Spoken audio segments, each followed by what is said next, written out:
అదేంటో తెలియదు కానీ చంద్రబాబు నాయుడు గారు ఎప్పుడు అధికారంలో ఉన్నా అటువైపు కాపులు అయితే కాపు సామాజిక వర్గ నేతలు అసంతృప్తితో రోడ్లు ఎక్కుతూనే ఉంటారు. ఇది నిత్యం జరిగేది. 14 నుంచి 19 చూసాం. ఇప్పుడు కూడా చూస్తున్నాం, చూడబోతూ ఉన్నాం. మన రాజమండ్రిలో ఈ నెల 7వ తేదీన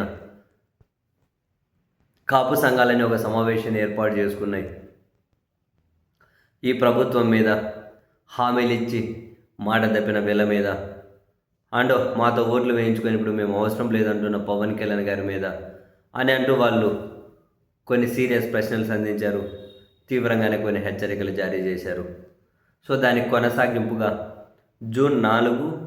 వచ్చే నెల జూలై 4, 5 తేదీలలో తణుకులో కాపు గలం పేరుతో రాష్ట్ర వ్యాప్తంగా ఉన్న కాపులందరూ కూడా ఒక సమావేశాన్ని కాపు సంఘాల నేతలందరూ ఏర్పాటు చేసుకోబోతూ ఉన్నారు. ఈ ప్రభుత్వ కాపు వ్యతిరేక విధానాల మీద వాళ్ళిక ఉద్యమ కార్యాచరణను ప్రకటించబోతున్నారు అనే సమాచారం అయితే అందుతూ ఉంది. మొత్తం మీద వచ్చే నెల 4, 5 తేదీల్లో తణుకులో కాపు గలం పేరుతో వాళ్ళు ఒక సమావేశం ఏర్పాటు చేశారు. ఎన్నికల్లో ఈ కూటమి పార్టీలు కాపులకు ఏం హామీలు అయితే ఇచ్చారో ఆ హామీలు అమలు చేయమని చెప్పి మాత్రమే మేము అడుగుతూ ఉన్నాం.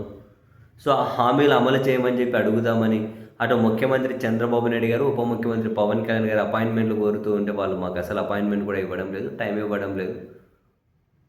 కాపుల ఓట్లు వేయించుకొని వాళ్ళను మోసం చేస్తూ ఉన్నారు. ఇంకెంతకాలం కాపులు ఈ విధంగా దగాకు గురవ్వాలి? మాకు రావాల్సినటువంటి వాటా మాకు రావాల్సిందే. సో మా హక్కులు నెరవేర్చుకోవడం కోసం మేము నెక్స్ట్ ఇక అందరం కలిసికట్టుగా గలం విప్పుతాము అని చెప్పి కాపు గలం పేరుతో ఒక సమావేశాన్ని అయితే ఏర్పాటు చేస్తూ ఉన్నారు, ఒక సదస్సు లాంటిది.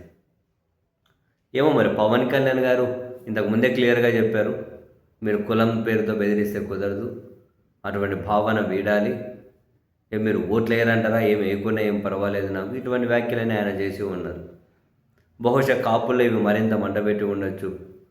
ఎందుకంటే కుల భావన అన్నది తెచ్చుకొని ఓట్లు వేయండి అని చెప్పి అడిగిన ఇదే పెద్ద మనిషి ఇప్పుడు అధికారంలోకి వచ్చిన తర్వాత మేము అవసరం లేదు అని కరివేపాకులా తీసి పడేస్తూ ఉన్నారు అనే కోపం కూడా కాపుల్లో ఉండొచ్చు.